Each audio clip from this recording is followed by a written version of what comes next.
ආයි කොහමද සුබ දවසක් හැමෝටම මේ මගේ දවල් කෑම මාළු දෙන්නේ මේ ජාතික ආහාරය අපේ නේද පරිප්පුයි බතුයි ඒ වගේ බිත්තරක් තියෙනවා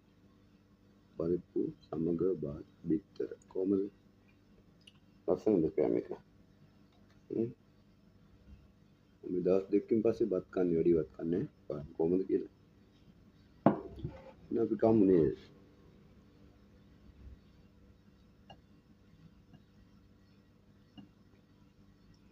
වලත් වෙනවද කෑම කන්න මේ දවල්ට පරිප්පු වෙලා බිත්තර තම්බලා විතරයි හැබැයි වැඩි දේවල් ඉතින් කන්න වත් කමක් නැහැ ඉතින් ඔය පොඩ්ඩක් මොන හරි දෙයක් කනවා ඔය කට්ටියත් එනවද කන්න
මම හිතනවා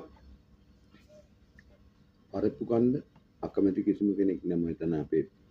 විශේෂයෙන්ම ආසියානු රටවල් වල හැමෝම වගේ කැමති පරිප්පු වලට විශේෂයෙන් පරිප්පු කිව්වොත්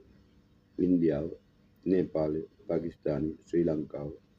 බංගලාදේශය මාලදිවයින වගේ මැලේසියා වගේ රටවල් තියෙනවනේ ගොඩක් රටවල් ඒ රටවල් වල ප්‍රධාන වශයෙන් ගන්න ආහාරයට ගන්න මේ තමයි මේ පරිප්පු කියන්නේ පරිප්පු කාටත් හැමෝටම එක වගේ කැමති ආහාරයක් දන්නවනේ පරිප්පු කතාවටත් කියනවනේ පරිප්පු නැති හෝටලේ වගේ කියලා පරිප්පු තිබ්බ නැත්නම් නේද පරිප්පු නැති හෝටලේ වගේ කියලා දෙදසුන් වශයෙන් ගන්නවනේ ඒක තමයි අපි ගොල්ලෝ පොඩි අය එහෙම ගොඩක්